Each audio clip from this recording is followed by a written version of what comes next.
Alright, it's 6 a.m. Time to get up.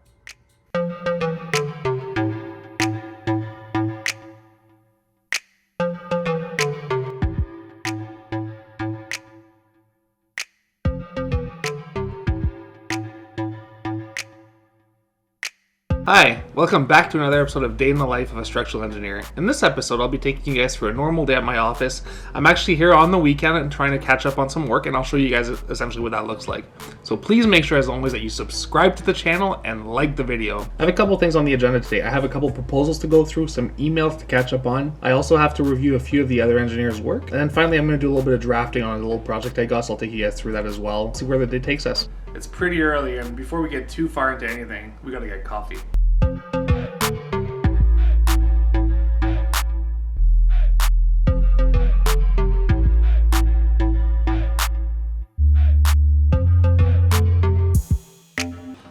Just finished making coffee, now I could get right into my day. The first thing I'm going to do today is actually just go over some proposals. I got to get a couple proposals out today for some projects that we're bidding. So once I get those out, then I'll take you guys through some of the engineering work.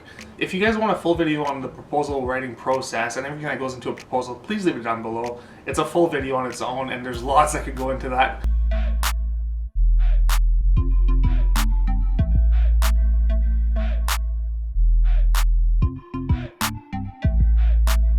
Finally finished the 3 proposals for the day. So the next thing I'm going to do is I'm going to review some of the other teammates' works. So that means reviewing full drawings before they get sent out, reviewing calculation packages, and all that stuff. So I'll show you guys a little glimpse of what that looks like.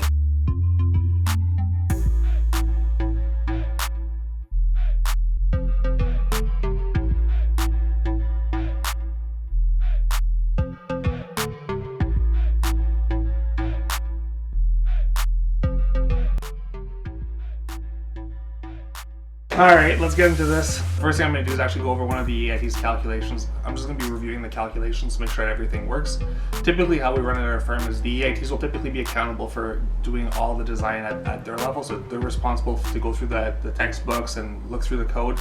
And my job is really just to make sure that the calculations are correct, making sure that all the elements have been accounted for, that there's no code requirements missing, and that based on my experience that the design makes sense. So those are the 3 things I check. I check the calculations. I don't go and redo them all, but I do check and make sure they've been done properly. So I'll run a couple numbers, make sure everything works together. I'll go over the drawings. Typically there's a drawing attached to these calculations. I'll go make sure that the drawings are accurate.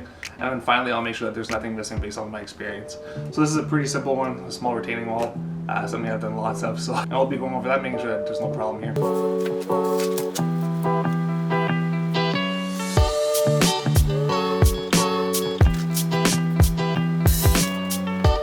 Typically when I see some mistakes or some issues with the calculations, I'll just mark them in the calculations, and I'll put a note that tells the EIT or whoever's doing the calculations to refer to it, and then I kind of explain to them what the issue is.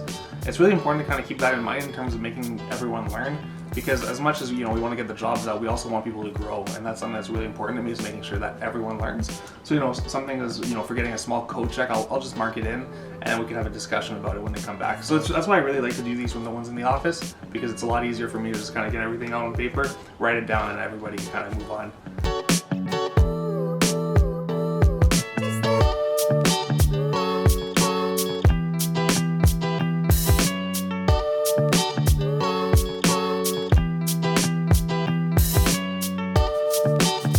The last thing I'll do is actually just write a little summary of areas of improvement and things that were missed. So in terms of what codes to reference, what areas of the code to go through, and I'll really make it a good learning lesson, because the whole idea is for people to learn. So that's the goal, right?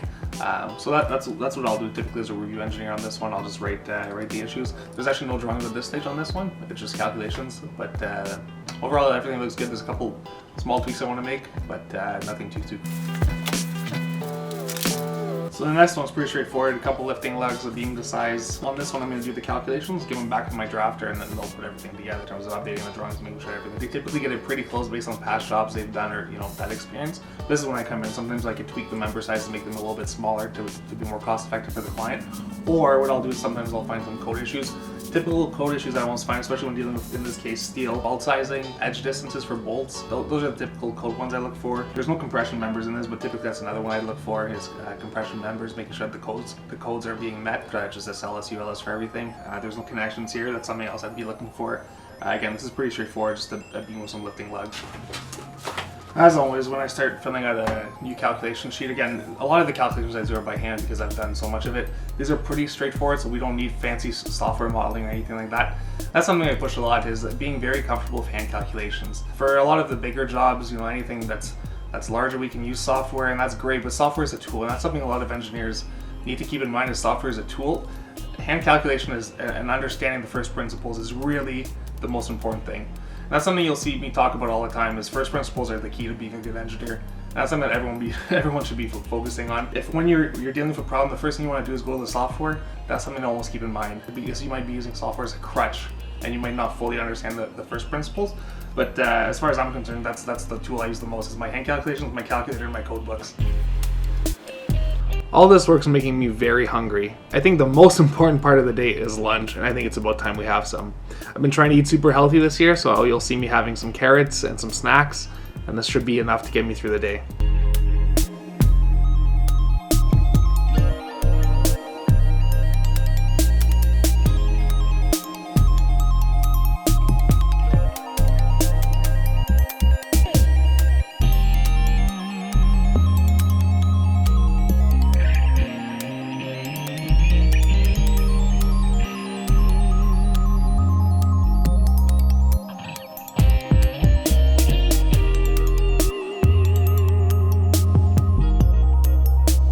Finally, I'm going to start doing a little bit of drafting, get a couple details going for a little project I got on the go, so I'll take you guys through that. There's nothing proprietary, so I'm going to be taking you guys through the detailing. Essentially, we're just designing a roof replacement for a small 12-foot wide building. I'd love to do a full video explaining how a residential roof framing works.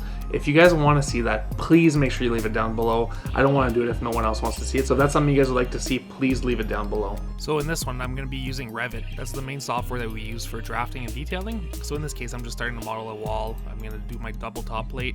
You'll notice I'm using two different line types. One of them is to outline the main structural members, and the other one is to outline some of the detailing. So the next thing I'm going to do is insert the rafters. So in this case, they're 2x6s. I'm going to do the overhang first. In this case, it's just a 12-inch overhang.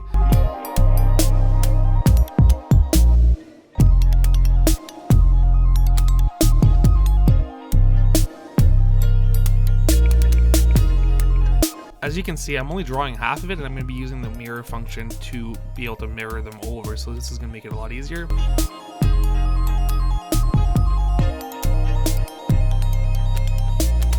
All this is sized based on the Ontario Building Code, and if that's something you guys would like to see a video on, as always, please leave it down below.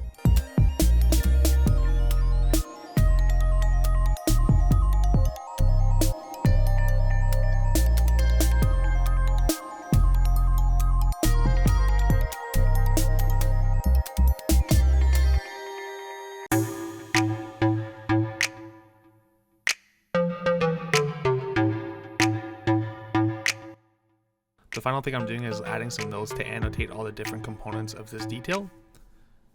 You'll notice that this detail is not fully complete. This is going to be sent off to a detailer who will then finalize the detailing. When doing my notes, I like to make sure that all of the lines have roughly the same angle, and they're all lined up.